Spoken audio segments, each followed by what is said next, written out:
Yeah, if I could get those TPS reports ASAP, that'd be great. Welcome back to Bizarre Podcast Dogs Must Die. My name is Grant. You can call him Chip, and today we are talking about JoJo's Bizarre Adventure, Diamond is Unbreakable, episodes 25 and 26. Yeah, this is the very end of the second third of part 4 here. And we start off right away with meeting a whole bunch of brand new characters. Yeah, it's a little bit of a come down from what really is a 4-parter under 2 names. Yeah. And our second is more of sort of a palate cleansing, goofy episode.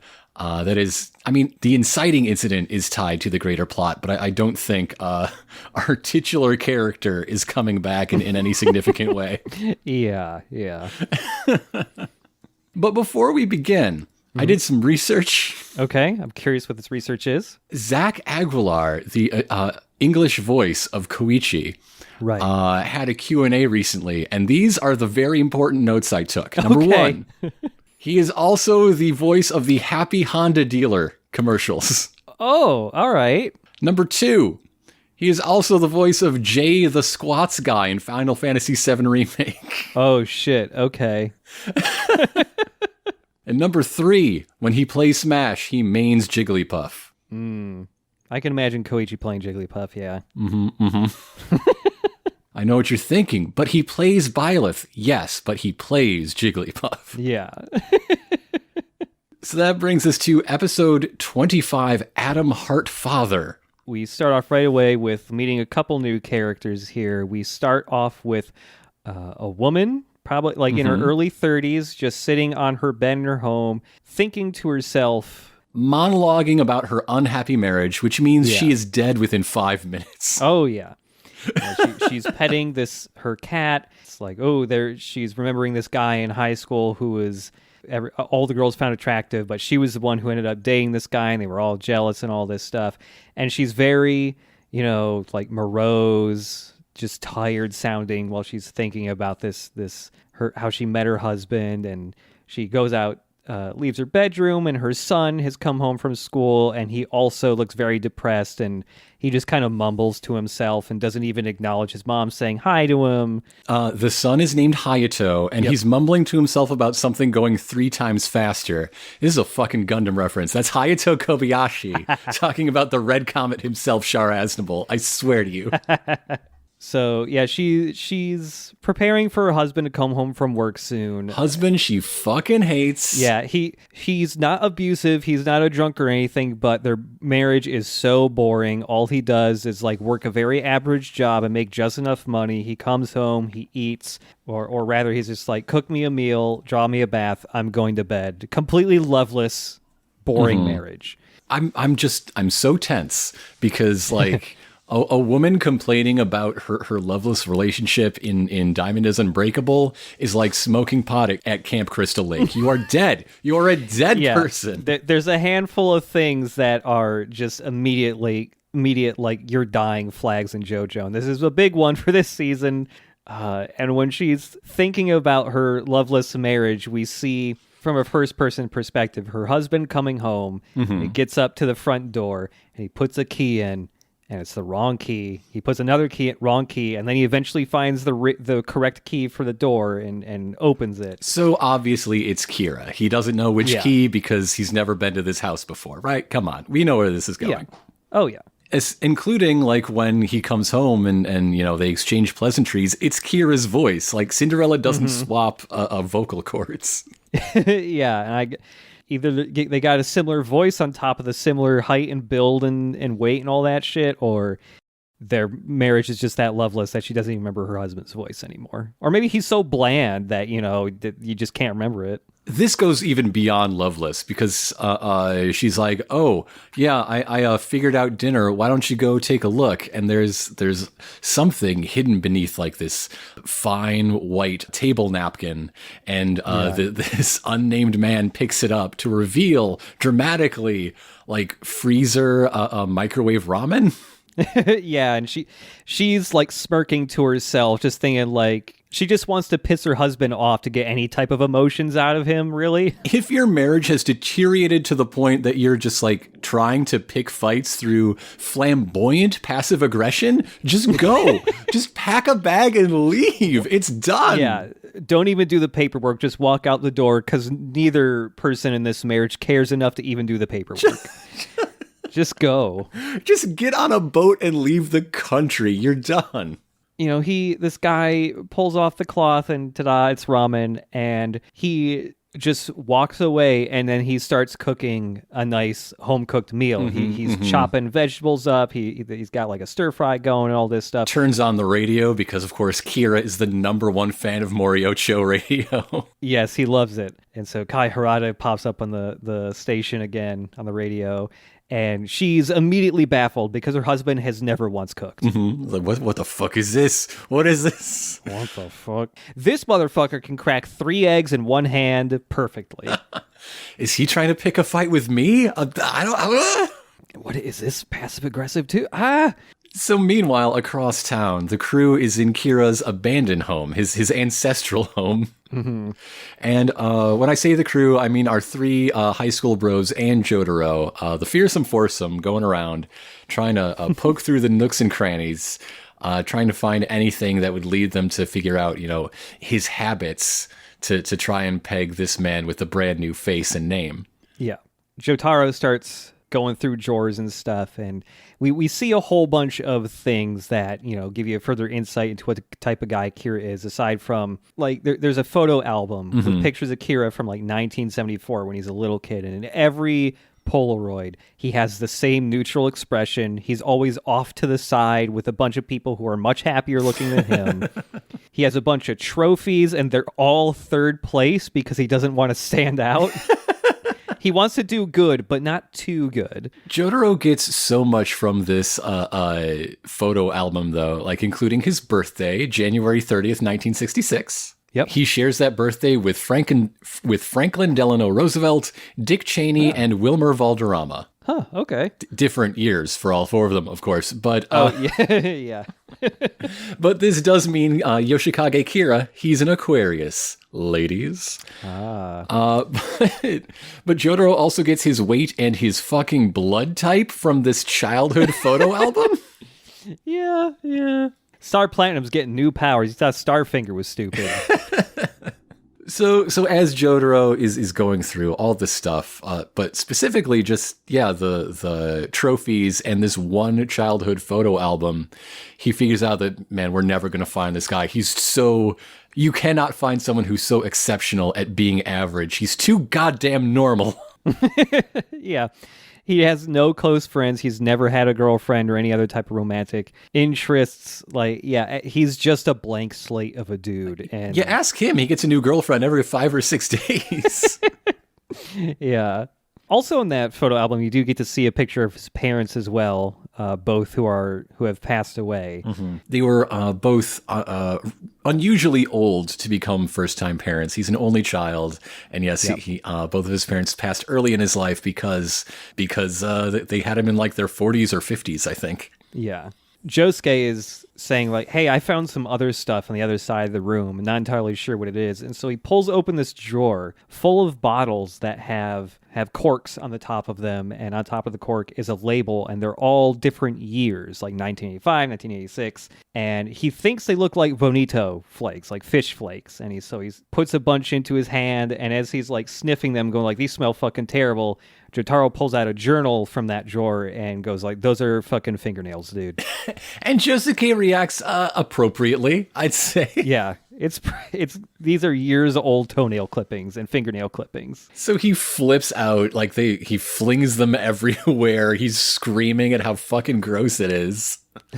And just the idea that, yes, Kira keeps records of his toenail clippings. He measures them very precisely, very assiduously, and he uses them as sort of a bit of personal divination. Yeah. Healthy and a long nail growth tells him that he's on the right track.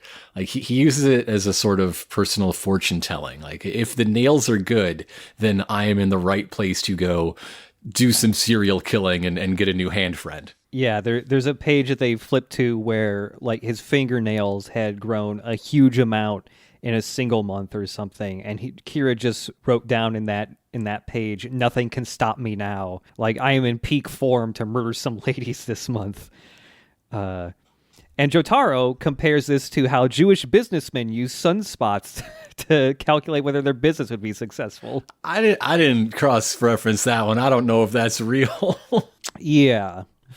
I mean, there's billions of people in the world, and we have tens of thousands of years of history. Like, yeah, maybe. I'm not going to say anything's not happening. They look at the most recent entries in this book, and Kira's fingernails just in the month of June had grown about 20 centimeters, which is almost 8 inches. Mm-hmm. His nails aren't growing at a normal rate. And like we've seen hints of this before a couple episodes ago when Kira is like preparing breakfast for the most recent lady that he killed. He's cutting his fingernails there. When he's giving a monologue to Shigechi about, the perfect life he wants to live, there's a close-up of his hands, and you can kind of tell that his fingernails start growing while he's talking. There's also a fingernail trimming scene in the OP, which has got to be unique. I can't imagine there are too many shows where that's true. Yeah, and it's almost the fingernail getting cut is like a transition from one part of the OP to another, if I remember correctly. I mean, of course it is. Of course it is. Yeah. So while they're all reacting to this twisted bit of sick filth, there is a Polaroid on the desk labeled Bro Cam. I did not notice the name of the camera. I don't know what kind of brand name that is, but it sounds cool. Finally, a camera for men. My gunmetal gray camera. Brocam, the camera for bros, takes a picture out of nowhere, and it captures, basically this whole room. It's the desk is pushed up into the corner, and in that room you see Jotaro and you see Josuke and this third little shadow off to the side. Huh, that's interesting. Mm-hmm.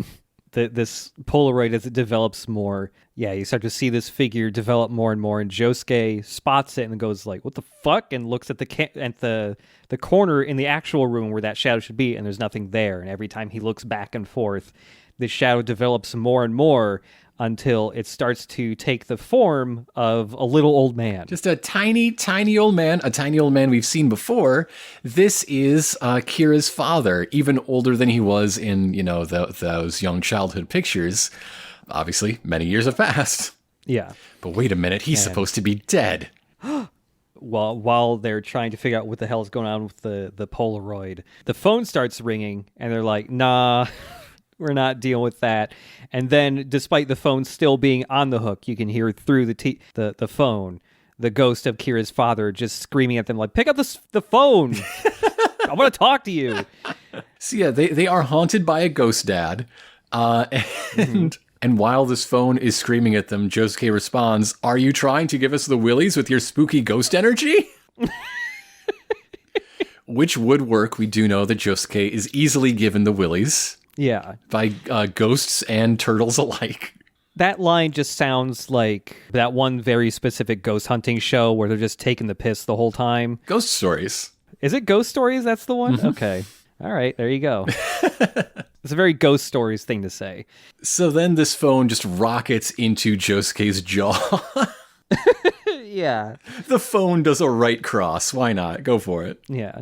Kira's dad is saying through the phone, "Hey, I'm going to kill you. I don't just want you out of the house. I am going to murder anyone who comes into this house." Mm-hmm. Anyone who comes to investigate his son. Yeah. And that's really a father's love and dedication. That's the kind of relationship I'm proud to have with my dad. If I start killing people, my dad is going to cover for me. He'll find a way. I don't know if my dad would. Maybe. I don't know. Jotaro is the one holding on to the Polaroid, and he notices, like, hey, the reason that phone just rocketed off the receiver and hit Josuke in the jaw is because I just witnessed the old man in the Polaroid pick up the phone and throw it. And so, yeah, Kira's father is starting to move within the Polaroid itself. Both Koichi and Okuyasu run into the room going like, oh shit, is that a ghost? Well, turns out we could punch ghosts with stands. Yeah. But they don't run into the room because while, this deduction is being said aloud from inside the room, Jotaro just like waves them away. He just lifts a hand like, no, you stay there. Yeah, don't come in Nobody here. fucking moves until I say so. Yeah. Let's not let anyone get blown up or have a hole punched clean through them again, please. So Crazy Diamond just goes like, well, if the old man's in the photo, we'll just kill him by tearing up the photo. Makes perfect sense. So he starts ripping it up, and as he does that, the tears in the photo appear in the same place on both Josuke and Jotaro. Yeah, so their bodies are being torn to pieces, falling apart in shreds, and then Josuke's like, oh shit. But it's okay. He has a lot of practice putting pictures back together, so they're fixed up right as rain.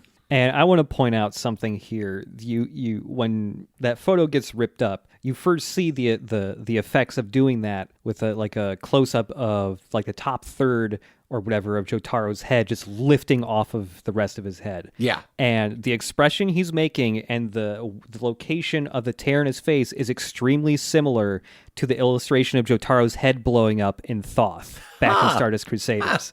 Yeah. So it's really just a time delay. Yeah. Which I thought that was a cool detail. Yeah, after repairing the photo, everyone's body parts get stuck back together. And now Koichi and Okuyasu looking in from the hall are like, okay, we got to get in on this. It's whatever weird powers this ghost has, it's 4-on-1, let's go.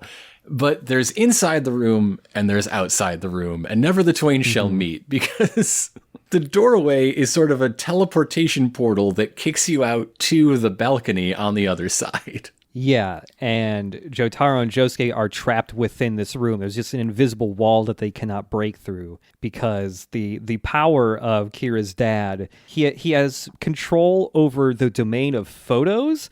So anything that his power takes a picture of with a camera, everything within the boundaries of the actual photograph is where that person's spirit energy is trapped. So they can't walk out any further than what was in the picture. And Koichi and Okuyasu cannot get into the room any more than they can jump into the Polaroid. Yeah. Those are one and the same thing. Everyone's starting to get a little nervous. Kira's dad has just picked up a knife in the photo, and so now there's a floating knife in the room. And Jotaro says, well, I can't do shit. Time to die, everybody. I give up. This is an instance of Jotaro trying to have a cool one-liner, but he just can't quite do it. As usual with him. Instead, all he does is really tick off Uncle Josuke. He's like, what do you mean? This is our lives. I don't care if you can't think of something. You gotta just try shit. God damn it. Yeah, so Crazy Diamond's trying to punch the knife that's rocketing through the air, and it's like a special ghost, like astral projection knife, so his punches are just going clean through it. Jotaro was fooling. He's got an idea. He just takes the Polaroid that was already taken and holds it up very close to the camera, the Brocam, and takes a picture of it. And now this Brocam's picture is only of what was immediately in front of the lens, the picture of the old man ghost in the corner of the photo. So this new photo that the old man is in, he's just in it alone. So, yes, he has absolute domain over himself and nothing else. Yeah. And after, solving your fiendish Polaroid puzzle trap, he engages in a little bit of positive mentorship. He tells Josuke to say something cool, and Josuke fails. Yeah, just like his nephew. I mean, it's not cool. It's just really generic. I don't even remember what he said. Just like, oh, that's what you're going to do with the set. It's more of a lob than a spike, but okay. Yeah, it's just like booyah, that's what you get for messing with us or something like that. It's just like, well, this is your first try, okay. Yeah, whatever. And like when he does it, Josuke clearly looks really awkward. Like he doesn't know what to do or say, really. So now we get our mid-episode title card. It's the hand's turn. Hello, the hand. Mm-hmm. And back in the action, Star Platinum just smashes that camera to pieces. Fuck you. Yep. Kira's dad is in this Polaroid all by himself. He can make the Polaroid fly. Mm-hmm. He just starts gliding around the air. But yeah, the camera gets smashed by Star Platinum. And then Jotaro's Stardust Crusaders theme kicks up. Like he's about to do something real badass. But all he does is like he just grabs the Polaroid with Kira's dad in it. And he just like folds it in on itself and wraps tape around it. But with this like sticks it to the wall. Creaking, crushing sound effect. That's like he's trapping this ghost in a vice and squeezing the unlife out of it. Yeah. And so after he wraps it, like folds it over and wraps it up in tape, he just pins it to a column with a thumbtack. Mm-hmm, mm-hmm. And he's trapped. He's dealt with. But this has given everyone a second wind into the investigation because they figure there's no way that this ghost would have gone so far, done so much to defend this place if there weren't a really good clue waiting for them somewhere. Yeah. Koichi and Okuyasu are in a different part of the house, searching through random boxes and crap, and they just keep looking at the folded up Polaroid because Kira's dad is constantly like banging on the Polaroid trying to get out, and he's like, you know, all muffled sounding, and so Okuyasu's just like, wow, I really wish he would shut up, and just grabs like a dozen more thumbtacks and just puts it all around the edge of the Polaroid. And the ghost is protesting like how inhumane it is to be kept there and trying to convince them that like he's suffering, including, quote, "Help me, I can't breathe. Sir, you are a ghost. Get used to it. Dude. You have not breathed for a long time." But after he gets all of these thumbtacks stuck in him, he starts bluffing, saying like, aha, thanks to all these thumbtacks, I found a way out, and like starts making this weird like metallic banging noise from inside. Well, first he continues to try this bluff because it seems to be working on Koichi, saying, I really am dying in here, I swear. Sir, you are a ghost. He's a ghost, dude. You're already dead. We don't get this pair enough. I've always been waiting for it, but Okuyasu and Koichi alone as a twosome, I think this is the first time, just for this one scene. And you know what? I'm vindicated, because this is fun. Yes. Okuyasu prevents Koichi from being duped by like someone tugging on his good boy senses and drive to help, but he is still weak to just like straight up bluffs. Yeah. A bunch of noises come out of the Polaroid, making them think that Kira's father has somehow managed to escape, and so Okuyasu, being a bit of a dummy, grabs it and goes like, oh shit, I think he's escaped, I have to check, and he unfolds the Polaroid, which gives Kira's dad, who's still in there, enough time to throw out like a thread unraveled from his shirt that he's wearing that he can use like a lasso to glide away. He just zips around like Spider-Man on, one of his sleeve threads. Yeah, and he just slips through cracks in between doors and stuff. While that's happening, Josuke opens up a drawer in a different room and discovers the bow and arrow. Bum, bum, bum. I told you not to trust those people. The Speedwagon Foundation is leaking. Just as Josuke finds that, Kira's dad slips through a crack and, again, using his little lasso, snags just the arrow and flies away with it. And by fly away, I mean literally, he uses the lasso to rope around the neck of a crow and rides away into the sunset. It's very, very good. So quickly that no one has a stand that can reach him already. In this maneuver, he calls the arrow, quote, the arrow that brought forth Killer Queen. Yeah. And so as they fly away, lost to wherever this bird is going, Jotaro is like, I had a feeling there might be more than one set. Literally, why, though? Why would you have that feeling? We get a little bit, some Stardust Crusaders here with a very short flashback to like Enya and Dio. And Jotaro, he basically says he always wondered how, even with the bow and arrow that Enya had, how they could have gotten so many stand users so quickly. So the explanation here is that they had more than one set of bow and arrow that they were using to shoot a whole bunch of people all at once in different locations in the world. So you have to wonder if like the cloaked figures going into the Dio meeting at the beginning of Stardust Crusaders, maybe they didn't all have stands. Yeah, maybe it was their orientation and you all have to line up and get shot with an arrow. And then some of you just die. Yeah, Enya was dead by then, but yeah, Dio shot a kid, shot Boingo right in the face. He's like, hey kid, you like comic books? Did he shoot the baby? No, that baby was born evil. There is such things as evil babies. That's right. Babies can just be born evil.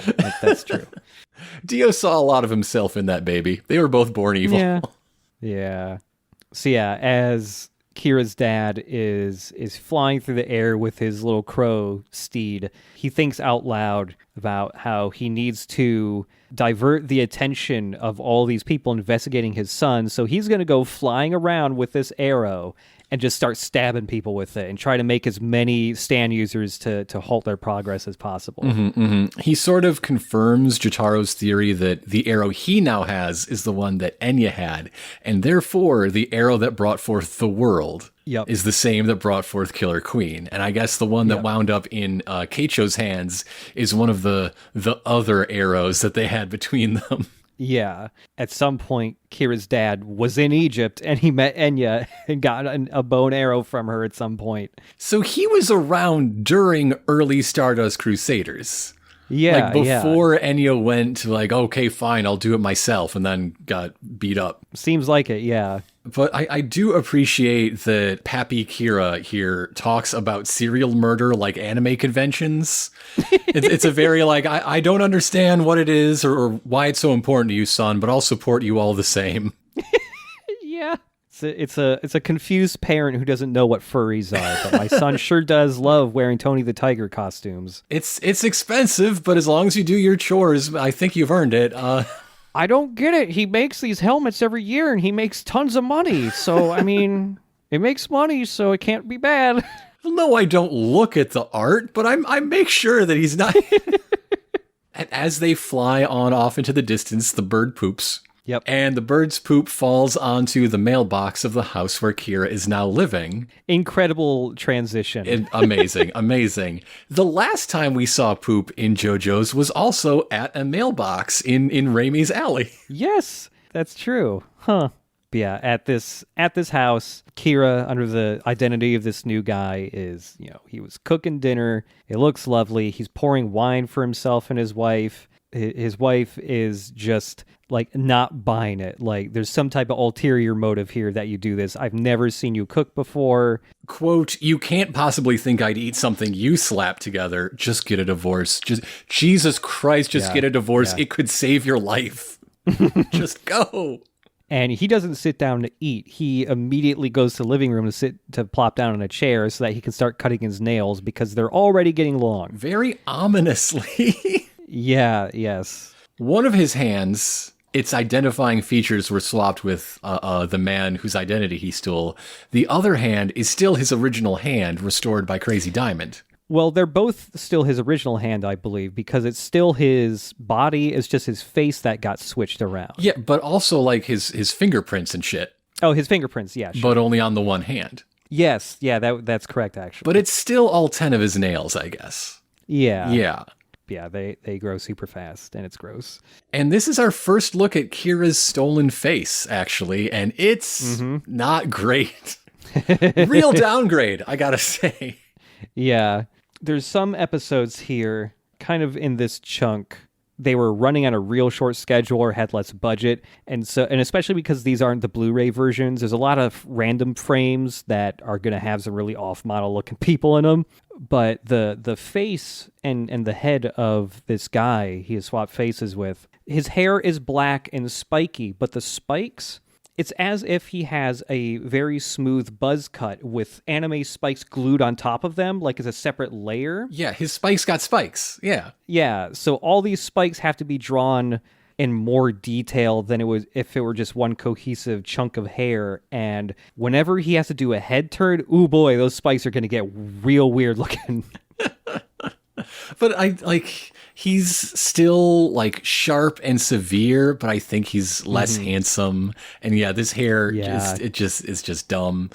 But as Tolstoy said at the beginning of Anna Karenina, all happy families resemble one another, but each unhappy family is unhappy in its own way.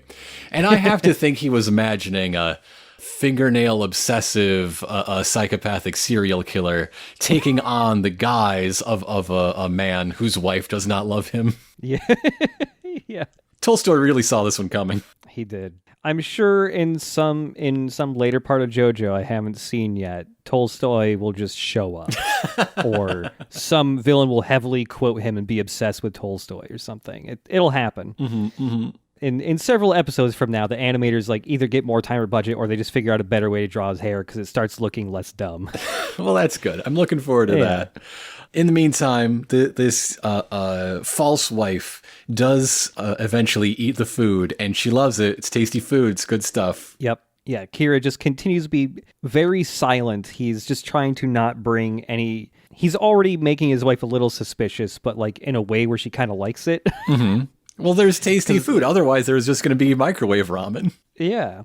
And so, yeah, he's being pretty quiet. And so we go to another scene here where his wife's cat is stuck outside. The window that they leave open for the cat on the second floor was closed. Kira had closed it because, again, he didn't know shit about this family. Well, this is after our second stand title card. Oh, yes. For Adam Hart Father, which is the stand name for Pappy Kira's ghost abilities. Yeah. I guess being a ghost is kind of like having a stand. Yeah, this is the one that I've always been confused about, if this is just ghost powers or he has a stand, because you never see a stand from Kira's dad. With this very specialized ability of spirit photography, but in a very different way than, how Joseph does it, how he uses those words, I could understand thinking it's a stand, but in his dialogue, when he sees our hero's stands come out, he says something to the effect of, you have special powers like my son, not like my son and I, or anything like that. Yeah, I have always thought that these were just ghostly powers he had, and he doesn't actually have a stand, despite the title card saying giving him a stand name. I don't know. Does Raimi have a stand ability? Is it Pocky fortune telling? Is that what she can do? Maybe the Polaroid that he is inside of is his stand. I don't know. But Adam Hart Father is named for Adam Hart Mother, a 23-minute Pink Floyd song. A suite in 6 parts. Those parts have their individual titles: Father Shout, Breast Milky, Mother 4, Funky Dung, Mind Your Throats Please, and Remergence. I'm sorry, these are all usernames I've seen in Final Fantasy XIV. Especially the second one. I've seen at least 14 of those, at least. Oh, you're Breast Milky? No. You haven't met me. I'm Breast Milky on Cactuar. We haven't. But Pink Floyd doesn't like that album very much. Oh, really? Yeah, they don't play it anymore. Okay, sure. But yes, the kitty is stuck in a tree. The kitty is named Mitz or something. Yeah, I think it's Mitz. And so, what's this woman's name? She's got a name. They use her name. She's got a name. It doesn't come up much in this first episode. I just feel bad to just keep calling her, the lady. Yeah, I'll bring it back up. Hayato's mom carries the cat into the bathroom and is like, what did you do? She has so it's the Kawajiri family. She has a super easy to remember name, Shinobu. Oh, okay. Yeah, there you go. This is after she calms down from trying to kill Travis Touchdown all this time. So, yeah. Yeah. So Shinobu carries Mitz into the bathroom and is like, hey, husband, what did you do to my fucking cat? Are we fighting again? Because that's the only thing that gives my life color and meaning. And we see Kira's butt. Kira didn't steal a butt from this man. This is his natural Kira butt. Yeah. We never saw Dio's butt. This is new. Kira's pretty built. And yeah, he's trying to shave in the shower when she barges in. And the cat immediately senses there's something up and starts freaking the hell out. Well, yeah, he's just standing around fully nude. I don't know. Her incredibly boring husband doesn't seem the type. Yeah. And so Kira is silent for a bit before turning around and just saying, my bad. I'm sorry I did that. I just was not thinking, and I closed the window by accident, and I won't do it again. And this also makes Shinobu a little like suspicious because her husband doesn't do that. He doesn't apologize or take responsibility for his mistakes, speak politely. And also her husband is doing something he's never done before, and that is shaving with an actual razor instead of using an electric razor. Because, Kira only wants like the best. He's totally going to go for the straight razor for a clean shave. I'm surprised he doesn't have like a Sweeney Todd ass like straight razor. Oh, God, yeah. I guess he left it at home. That this was all he could find. But all of our hygiene is interrupted by a knock at the door. The landlord's here, and he wants his goddamn rent money. Apparently, they're 2 months behind here in Shinobu's place. Both of them are coming down the stairs as the landlord, who just kind of like kicked down the door. I mean, he's got the keys. He owns the place. That's true. He can just walk in. Fuck landlords. Yeah, they're both walking down the stairs, and Shinobu tells Kira, like, hey, just, go to the safe, get the money, and Kira's immediately like, fuck, I don't know where the hell the safe is, what the combination is. Ah, shit. And so he just continues to walk down the stairs and stare down this landlord. As he's talking to him, he's manifesting Killer Queen behind the landlord to just barely flick the strap or the buckle on this messenger bag the landlord has, just lightly pop off the lock. The tiniest bomb of all time in order to pickpocket the landlord and be like, oh, when I said I was light on cash, I meant I only had 500,000 yen on me. Yeah. And so with the money he just pulled out of the bag, he just hands it back to the landlord and pays for like the next 4 or 5 months of rent or something like that. And the landlord's going to get home and notice he has less money than he left the house with, right? Like, this is not a long-term solution. Well, you just do the same thing every time.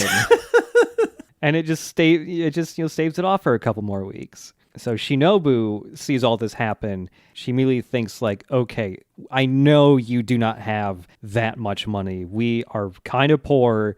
You must have pickpocketed that dude somehow and just gave him back his own damn money. And you know what? I'm fucking horny for it. Yeah, she is like, at first she's like sweating and like breathing heavy, and you think she's scared, but it's like a type of scared that turns her on. Like, whoa, my husband is being assertive. If you're looking to reignite the flame in your relationship, maybe have your partner killed and replaced by a psychopath. And so, yeah, this episode kind of ends on this cliffhanger here of Shinobu starting to fall for her husband, quote, as, like, I'm falling in love with him for the first time, as Kira's like does a really slow, super menacing turn towards her and is looking super evil while doing it. And somewhere around here, Hayato is just puking. It sucks. Yeah. Yeah. So that brings us to episode 26. Jonkin Boy is coming. You can't stop him. He's coming. Here he comes. I feel like anytime you get an episode in part 4 with a name like this, there's a pretty good chance it's kind of a goofy episode. You think? Invisible Baby? Invisible Baby. So Pappy Kira is still Spider-Manning around through the streets of Morio, and we're learning a little bit more about the order of events as he talks to himself. So basically, Enya gave her arrow away to him, said to shoot whoever the fuck he wants, and he was like, yes, cool, I will do that. Why, though? Was she just so busy doing, like, managing Dio's household? Like, she was hoping he would find some good killers to go after Jotaro and Joseph and all them? That's kind of what I was thinking, is maybe he was hired to be one of the agents of Dio that skewer people with the arrow to get more recruits for him or something like that. That would make sense. All through Stardust Crusaders, I got the sense, maybe because I didn't know there was another option, but I got the sense that all these stand users were born stand users or like developed them independently. Yeah, some of them definitely have, because at least some of them have implied or, stated backstories going back, years. Right, exactly. And none of those backstories mentioned some bald dude stabbing them. Yeah. it's not the cleanest retcon, but it's also one that doesn't really bother me too much. Yeah, I mean, it's just, I just pointed out because I think it's silly. I don't think it ruins anything. It's just silly. Yeah. If there were a second draft of JoJo and you wrote that stuff in from the get-go, that would be a fun like link between everything. Oh, just imagine a scene where one of Dio's like really committed devotees, someone who is like all about the Dio life, talked about like their blood initiation and that all of them had to be pierced. And then he felt a new strength welling up within himself, you know? Yeah, just really that would be cool. Frame it that way through the lens of a fanatic that believes in the power of Dio and does not realize there is power in the arrow. Just thinks of the arrow as a symbol or a ritual and not like the magic artifact that did it. Man, that'd be cool. Yeah, right? Let's write a JoJo fanfiction. All right. But anyway, that's Pappy Kira talking to himself, flying around, and he's like, "Hey, arrow, who do you want me to shoot this time?" And the arrow is kind of a dowsing rod as well. Because it just wiggles and waggles until it points at this 11-year-old kid dressed up for a gladiator movie, climbing up on a lamppost to pick fruit from a tree on the opposite side of a wall. I despise this child. He is so hideous. The outfit he's wearing, yeah, it makes him look like a gladiator, but it's also kind of similar to like the weird shirt that Polnareff would wear, where it would only go up to his pecs and it had one strap drawn over the shoulder that buttons onto it to keep it held up. But instead of a cotton poly blend, it looks like it's made of like thick leather straps. Yeah. And this kid just has like swollen lips and he's wearing gladiator sandals. Ooh, I don't like him. But yep, time to stab this kid. Yeah. He's very easy to convince, actually, it turns out. And then the OP comes. I think this is the last time we're going to see this OP. Yes. I believe this is the last time we will hear the second opening with the song Chance. So say goodbye to Chance, third. Everybody. It was nice. From Rohan till now. And speaking of Rohan, he's here. He's here, just kind of taking pictures of people. Yeah, he is at the Morio train station. And there he finds Joseph and the invisible baby, who still has not been found a home. Like, no, this baby's parents are dead. You should look in the obituaries. Can't we, like, do some DNA testing in the baby or something? Like, is there some way to track the parents down that way? Like... But Rohan is at the train station, not just to get, like, reference photos for his books, as you would expect, but no, he's being proactive. He's helping. He's taken it upon himself to make a spotting guide of every commuter that matches the vague physical description, height and build that they have to try to find new Kira's face. And unbeknownst to anyone, he has it. Kira's new face is in this book. Yes, it is. That's pretty fun that they already got it. Yeah, and it's not just the build that they're looking for, but also Kira has a lot of peculiar habits, and he's trying to survey this area frequently in hopes that, hey, maybe he'll spot somebody who eventually slips up and shows signs of a tick or something that Kira has demonstrated before.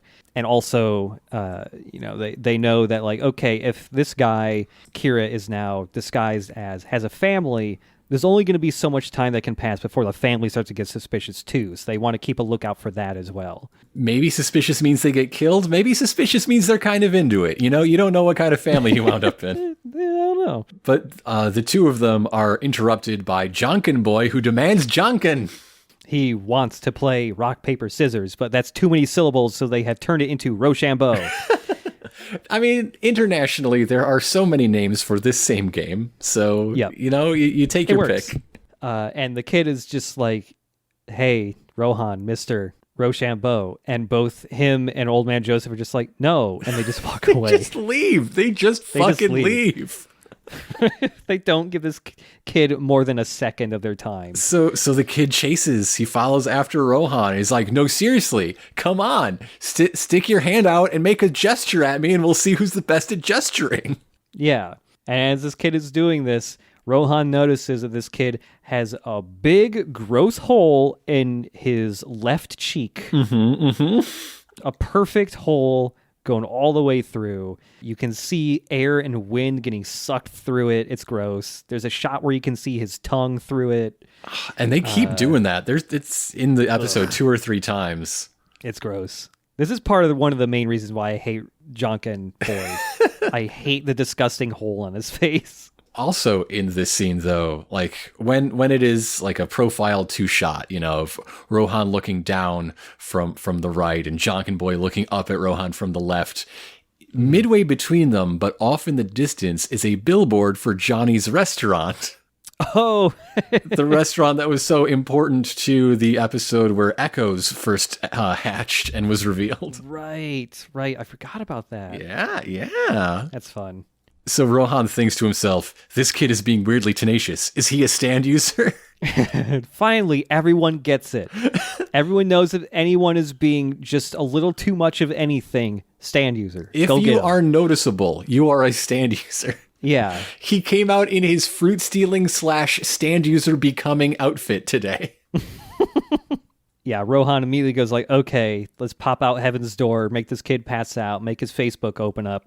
Jonkin Boy's actual name is Ken Obayashi, I believe. Ken Oyanagi, and he is 11 years old. He doesn't know anything about stands. The hole in his face is just from a wound from falling down from a telephone pole, and he likes playing rock, paper, scissors, and he always goes scissors first. Rohan is the only one in the whole group, though, that would use his stand to make an annoying kid go away. Yeah. This is the episode where I start to come around on Rohan, honestly. Yeah. So yes, with that knowledge of what his first play always is, once the kid wakes up from having his body opened up into pages, Rohan wins a quick round, is like, okay, go away, kid, you bother me. Yeah, and he just hops in a cab and drives off. As Jonkin Boy just starts crying. Yeah, he takes losing real hard. He promised he wouldn't. He promised he wouldn't be a sore loser, but he fucking is. Mm-hmm.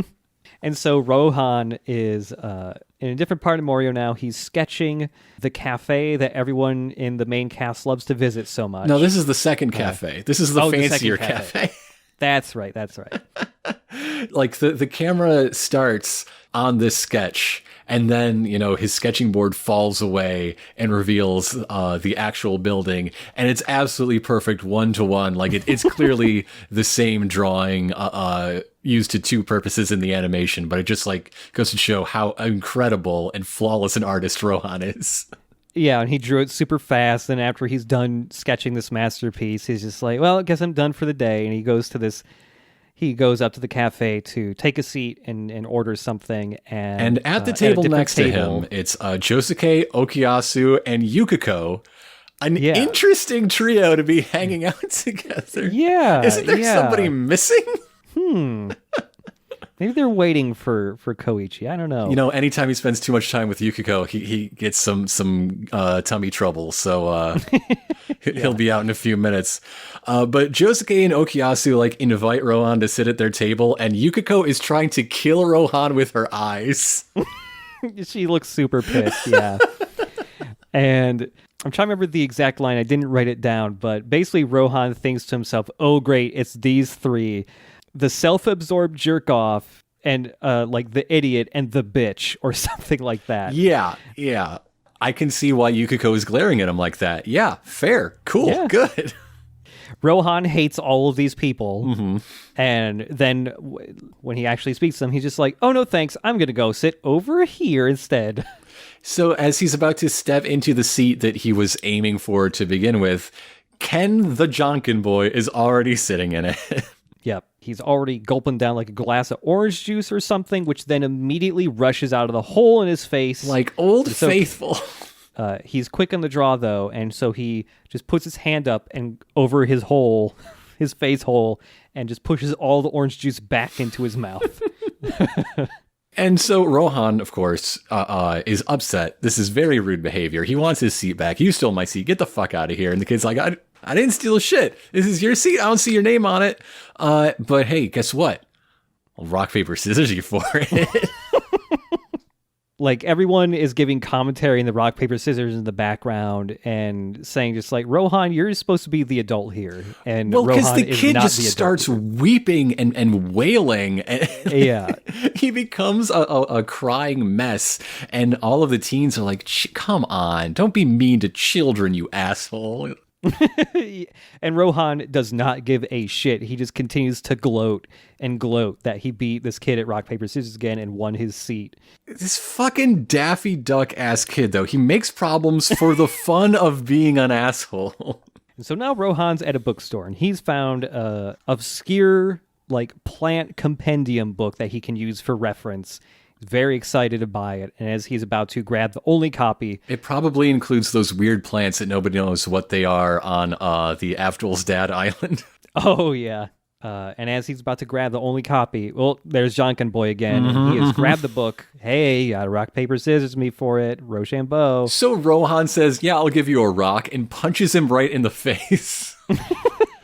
Again, the only one who would consider this. Rohan is a 20-year-old who's ready to throw down in bookstores with children. That's the type of guy this dude just is. lays him flat out. Yeah, like... Rohan's a pretty noodly guy, but like this kid is 11. He's fucking 11. He's twice as old as Shigechi. Fuck you. He punched him, and that was technically rock. And as Jonkin Boy was getting, laid out, he put his hand out, and it was paper. So he finally won. And so the disgusting hole in his face just starts sucking up all the air, and it starts to pull Heaven's Door out of Rohan. And out pops a stand of his own. It is a robot. It is... My first thought is, oh yeah, it's that walking armor guy from Full Metal Alchemist. Oh, yeah, Alphonse. Yeah. Kind of looks like that a little bit. But apparently, this stand was directly inspired by Tetsujin 28, localized as Gigantor in the he does American look a little market. Gigantor. Yeah. Yeah. And this stand's name is Boys to Men. Boy to Man. Excuse me, Boy to Man. Boy to Man, which I think in the dub was Boy Man Man. Yeah, it's very... They say it once, and Boy, it's man. awful. It's like the very last line of the episode. Boy Man. After this bizarre reaction, right, to losing the first hand out of their 3 now, Rohan's like, okay, Heaven's Door, come on out here. Let's see what the fuck is going on. And learns some new things. Well, first he writes in that Ken here is incapable of attacking Kishibe Rohan. Just get that right the fuck out of the way. Yep. But he also learns that in Jonkin Boy's philosophy of life, he believes that Jonkin is essentially a battle of wills, and that his true desire is to prove he can outwill this famed manga prodigy, someone who has achieved so much clearly by having a strong will of his own. If I can out rock, paper, scissors him, then I can do anything. I never thought a character would be written with such a deep philosophy behind rock, paper, scissors, but here we are. I mean... It's a game that carries 7 fucking episodes of Kaiji Ultimate Survivor. It certainly fucking does. I just started watching Kaiji a little bit ago, on and off. And, You're going to be watching him play rock, paper, scissors for a while. The rock, paper, scissors thing is the very first game. Yeah, I'm in the middle of that right now. Yeah. the galaxy-brained ways they work around, like rock, paper, scissors, but with an ammo count. I'm not much farther than you. I'm halfway through that season, so I'm on the second game. Okay. God, I forgot that rock, paper, scissors thing takes so long. I watched like the first half of it like a decade ago. In this episode of JoJo's, it's very much about the game of rock, paper, scissors. In Kaiji, they get so much out of it because it's a game. It's about playing every angle of the game they've built around rock, paper, scissors. Yeah. There's a lot more going on than just rock, paper, scissors. Like that's the smallest part of the game, really. But Rohan, writes in the Facebook that he can't be attacked. And he learns a little bit about the abilities of Boy to Man. Yes. Boy to Man, obviously named after Boys to Men. By some metrics, the most successful boy band of all time. that winning these Rochambeau sets lets him steal the abilities of his opponent. Best of 5, winning 3 out of the 5 will let him entirely steal Heaven's Door from Rohan forever. Yep. And also, it comes in increments. So having won 1 out of 3 has stolen just enough of Heaven's Door that he can undo that note that got written in his head. And so now he can attack Rohan if he wants, as well as prevent Rohan from opening him up and reading him anymore. Yeah, and like so the third of Heaven's Door that's been taken is like the entire right arm of his stand. Rohan just goes like, okay, well, I'm just going to punch this child again. And he swings with his right arm, and as he does that, his right arm turns right back around and punches himself in the face. So now things are serious. Now he cannot be flippant with this. And that is the twist that brings us to the Heaven's Door title card and a freeze on like a results screen. We have a very fancy tournament frame showing Rohan's 2 wins and then Ken's 1 win following, with 2 rounds yet to be decided. Yeah. It's time for Rohan to get serious. He's going to get that chunk of his stand back. Quote, "Since I know you're a stand user, I'll show you no mercy." Dude, you clocked him 5 minutes ago in public. Was that mercy? Yeah. Is that what that was? Rohan is like a couple bad life events in his childhood away from being another serial killer, I think. Like, if his life had been a little different. Yeah, it's a good thing he's not leading the Kira investigation. You'd be like, I don't see what's so wrong with this guy. What? Maybe the world has too many young women with both of their hands. You ever think of that? And either way, this will be incredible to draw, so... I hate long fingernails, too. We're kindred spirits. Yeah. I'm just going to shadow this guy while he does a serial killing. It'll be incredible inspiration. So yeah, it's time to get serious about the Rochambeau yet. Rohan's ready to throw down immediately, and Ken here is just like, oh, no. I'm going to think a little bit before we play another match, because we got to do the usual rock, paper, scissors head games. Like, I just threw papers, so obviously I must throw one of the other 2 next time, but that's what you think I would throw, so I'm actually going to throw, that type of shit. This is the one part where it gets a little bit kaiji. Yes. Yeah. So after that monologue on reasoning, Ken does win again, playing paper against Rohan's rock, and steals Heaven's Door's legs. Yep. Now that the Rochambeau's gotten serious, they're not just throwing their hands out. Oh no! They're like, don't be pedestrian. When it's time to go, 1, 2, 1, 2, 3, shoot or whatever, they dash towards each other or leap about 35 feet into the air and do a flip. It's great. In the rounds to come, even after this one, because they're now tied 2-2. The next win is for all the marbles, but they hold both of their hands behind them to like prepare before bringing them out, and it's the exact stance of charging up like a ki blast in Dragon Ball. Like it is exactly what they're going for. Yeah, it's that or Hadouken. Yeah, and also now that 2/3 of Rohan's stand has been taken, with the legs, like Rohan is having difficulty standing up. Like he's falling to his knees. He's having to prop himself up on trees. Meanwhile, Pappy Kira is just been perched up on a lamppost and has been watching the whole thing, and he's loving this shit. He's so happy. He loves it. This dude loves it. He's only gotten 1 recruit so far, and he's fucking a guy up already. He doesn't say anything. You just see him there, and he's got the biggest smile. Yeah.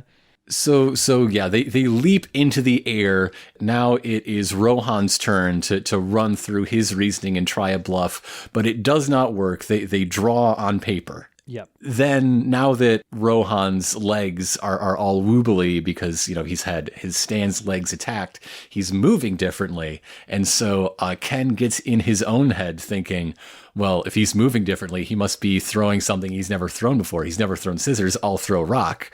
Meanwhile, Rohan's strategy is to keep throwing rock after it would be stupid to, which means it would be smart to. Yeah. in the rock, paper, scissors meta. And so they draw on rock as well. Yeah.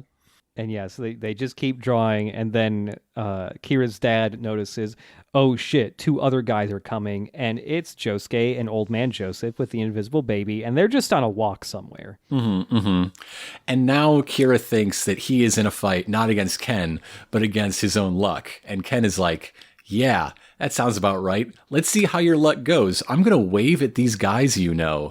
And if they come this way and rescue you, well, maybe it's your lucky day. But if they walk away, you are fucked. You are a fucking dead man. Yeah. So, Ken waves, and they both see, both Josuke and Joseph were like, oh, is that Rohan over there? And so Josuke waves, is like, hey, and then he mumbles to Old Man Joseph, like, I fucking hate this dude. Let's just smile and wave and then just walk away. Let's just leave. And so they leave. And you think Joseph has an inkling that this kid is dangerous, that he's some sort of stand user. Like there's a sound effect sting and an extreme close up on his eyes. And he's like, that kid must be one of his adoring fans. Goodbye. Yeah. So yeah, Rohan takes this as, a sign that Lady Luck is frowning upon him today, but when really it's just because he's an asshole and nobody wants to spend time with him. Yeah, he's just a jerk. He thinks Koichi's his friend, but Koichi's just doesn't know how to say no to people. Yeah. He almost said yes to Pappy Kira. Mm-hmm. Yeah, Ken is so ecstatic that Luck is on his side. He picks up a rock and throws it at a window above him, like a story 2 above him. And he's just like, Luck is so on my side today that I'm not even afraid of all this glass raining down on me. And none of it hits him. Mm-hmm. It forms like a perfect outline around him. In fact, Rohan is the one that gets cut. A shard of glass embeds itself in Rohan's hand and leaves Jonkin Boy entirely unscathed. Rohan holds his palm out straight at Ken, and he starts talking about how, okay, Ken, so you want to surpass me, but the defeating people isn't the hard part. The hard part is surpassing your own limits. And so Rohan declares he is going to win this match by making his own luck. Which most people would call cheating. That's what we call cheating. Rohan's a different kind of dude. and so they leap into the stratosphere and do a flip, and they're getting ready they throw down again, and Rohan is still keeping his palm out. Like, he's just been making paper the whole time. He is already thrown. Mm-hmm. And so Ken throws out scissors, like, aha, I win. And then all of a sudden, his 2 outstretched fingers just start curling up, and his hand is forced into rock. Mm-hmm. Mm-hmm. So Ken loses. All the 2/3 of Heaven's Door he absorbed shoot out of his mouth hole and his face hole and reattach back to the rest of Heaven's Door. Rohan did in fact cheat. Yes, in an ingenious way. See, if Joseph is around, well, the invisible baby isn't too far behind. And so Rohan used the one remaining third of Heaven's Door under his power to open up that baby and write a little note in the invisible baby to turn invisible and force Ken's hand into a fist. Yeah, so this invisible baby crawled up onto Ken's arm and he did not notice. Yeah. He's this 11-year-old just hoisted an extra 14 pounds or so. Like, babies grow fast. As he leaps 45 feet in the air, glowing, and did not notice the forceful, powerful baby hands shoving his fingers into a fist. Oh, the invisible baby. Oh, the invisible baby's a hero. The invisible baby just saved Heaven's Door, who I'm sure will be instrumental in defeating Kira. Yeah. As Rohan explains all this, Ken goes like, hey, that's bullshit. You fucking cheated. I'm going to take this baby and fuck it up unless you do Rochambeau with me even more so I can, get your stand back. And that is his response specifically to Rohan's threat of well, I won, and now here's how I'm going to solve this problem forever. I'm going to open up your brain and make it impossible for you to ever play rock, paper, scissors again. Yeah. So they throw down again, and Rohan easily beats 3 in a row. In a single vertical leap, they play 3 times before hitting the ground. Yeah. Also, just again, there's another great shot of Pappy Kira smiling ear to ear, specifically when Ken threatens the life of a baby. Yes, he loves that. Yeah, this is the kind of guy I should be giving stands to. Fuck yeah. So Ken, now utterly defeated, losing Rochambeau 3 times in a row, he just goes like, does not want his mind to be altered and you know, have his stand removed from him forever, essentially, or have the inability to play rock, paper, scissors. He would rather die than lose his autonomy. So what does he do? He leaps as far as he can horizontally into the oncoming path of a semi-truck, about to crush him into a thin paste. And Rohan's reaction to this is to just let out a little chuckle, like that's such a stupid thing.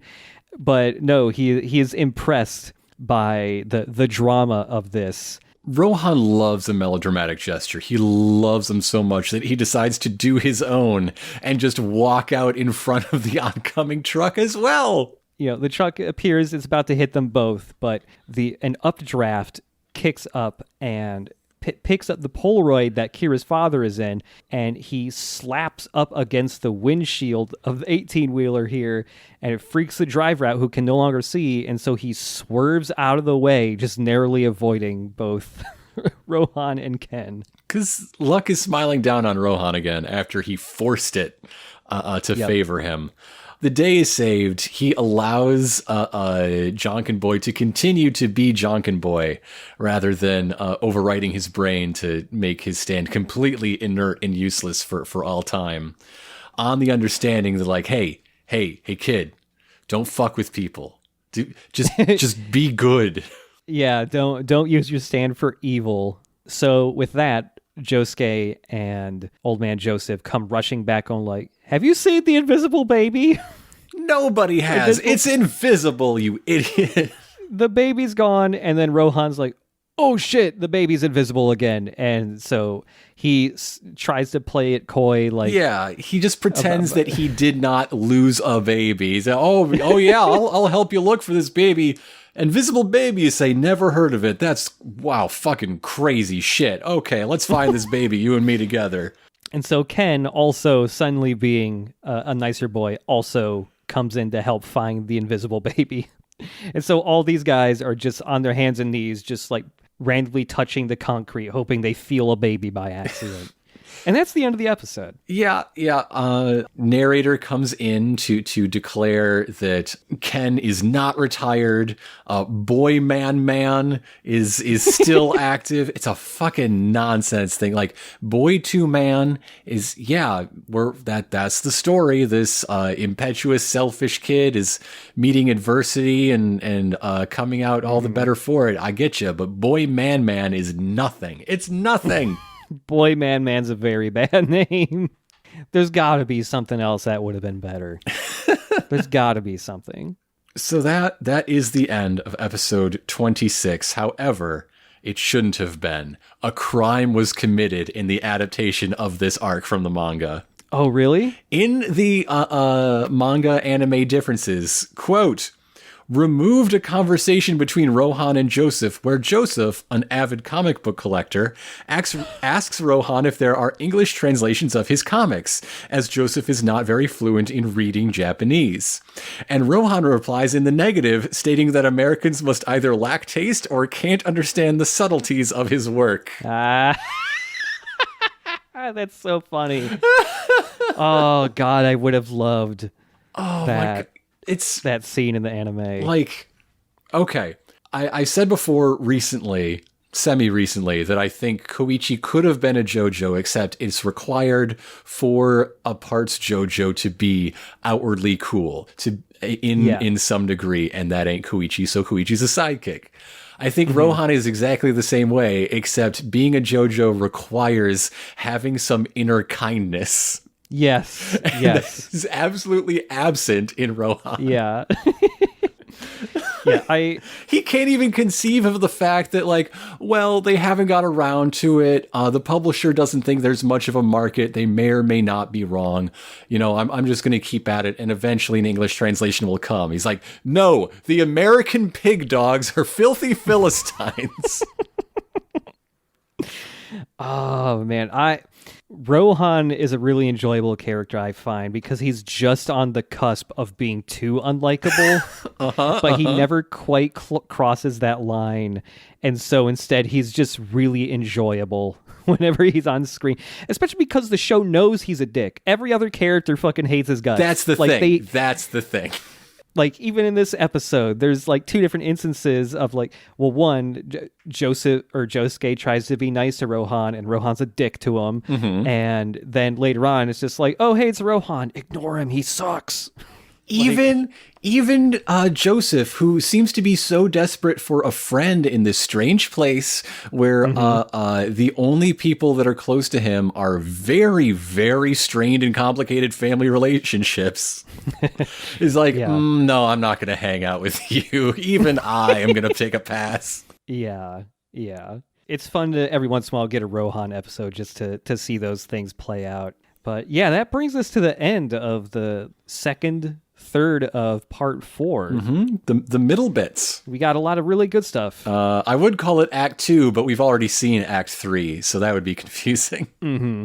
So next week, we'll be doing another recap episode where we got a very fun special guest who will be with us. Mm-hmm. Very much looking forward to recording that and then releasing it to everyone. Oh boy, oh boy. Yeah. And after we do that, we'll be back with, I guess, the next 3 episodes. I'm an Alien and Highway Go-Go parts 1 and 2. Voidberger is in the room with me, and when I said I'm an alien, she put her hand to her heart. You think that's named for the Police song Englishman in New York? Do you want me to sing it? Because I will. If you want to. Maybe later. But yes, next week we're going to have a guest. I love those episodes. I was thinking earlier today, what an interesting experience it would be to just listen to those, because those are some of my absolute favorite ones, but like you would not understand what the fuck we're talking about without the actual episode breakdowns in between. Yeah, totally. I guess unless you were also a JoJo viewer / watcher, then you'd probably get it. But as far as other things, I have some more guest spots to promote. A while ago, you heard me talk about Mechanista in G from the Scanline Media network.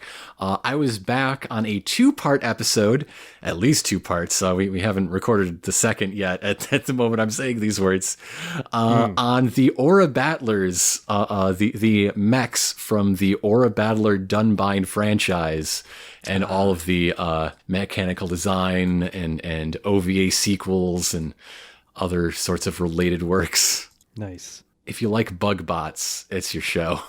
I was at a store recently, like a retro game store, and they have just started selling model kits as well. Ooh. And there were a lot of Dunbind stuff there. Really? Yes.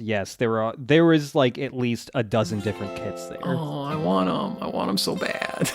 So yeah, next time I'm there, I'll take pictures. Oh, thank you. Yes, see you later, everybody. To be continued.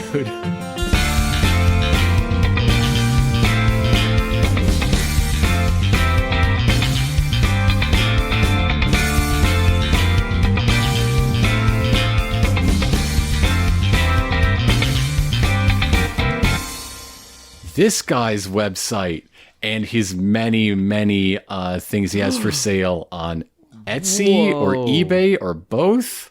Look at this shit. Yes. What even is Skyhand? No one knows. Transform a pendant into a bracelet. Original sound healing instruments. Whoa. What is a geared galctifier? No one knows. It upgrades all your gear, though, so I need to have it. Add timeless magical sigils in silver and gold to your cell phone. Okay, this is why I thought I might find him by searching Magic Spoon. The one utensil to end overeating once and for all, because you can't put that shit in your mouth. Oh my god. Quicker metabolism. Begin losing interest in unhealthy foods. This is the best spoon ever. It activates your soul. Every single thing here looks like it was made out of Yugi's Millennium Puzzle. This kicks ass. It's so good. It's so good. Oh, boy. Oh, man, the Aurora Borealis quartz crystal tuning fork. Oh, yeah. Meticulously hand-designed on all sides. A computer didn't touch this even on the bottom. Oh, man, there's little video spin-arounds of this thing. What is this? The futuristic ancient box that you wear at your belt. It's futuristic. It's ancient. It's on your belt. Have you found have you seen the Angel's Trident? No, I'm still stuck on this thing you put in your belt. A form made of images channeled from the future. The Angel's Trident is 3 tuning forks put together that looks like a multi-screwdriver you would get from like a catalog for Father's Day when you're 9. Ooh, sophisticated Icelandic staves. Look at this thing. Oh, wow, look at that trident. It's just 3 tuning forks glued together. Around the leg phaser holster. Ooh. See you, Space Cowboy. It looks like, yeah, it's a big holster that's mostly leather with what appears to be a random circuit board glued to one side of it and some like Egyptian golden crusties on it. And then it has like volume bars from a sound mixer on it. Mm-hmm, mm-hmm. So you can go to the club. Yeah. It lets you read the entire Egyptian tarot, apparently, or something. So they had these in Egypt? I guess so. With one of several divinatory functions of the solar module. Ooh, it's got the Elder Futhark runes. Oh, you gotta have the Elder Futhark runes. You gotta have the Elder Futhark runes. Unusual pyramidal form. Intricately etched in the old rune songs. Select metal and plating of your choice. How unusual can a pyramidal form be? Like, it's a triangle, right? There's one shape it can be. Pyramidal. I just love the vague Egyptian elements combined with the color palette of a Lisa Frank Trapper Keeper. Okay, I keep reading more text about what the solar shoulder does. It's got thousands of ancient sigils and can charge 2 USB devices at once. It also automatically backs up exact moments of time. Also 24/7 audio-video surveillance, motion activated or always on? This does everything. Yeah, imagine bringing one of these things to Geek Squad. Yeah, my ancient runes aren't working anymore. I tried turning it on and off again. It doesn't do anything. I think all the energy's escaped from the Moldavite.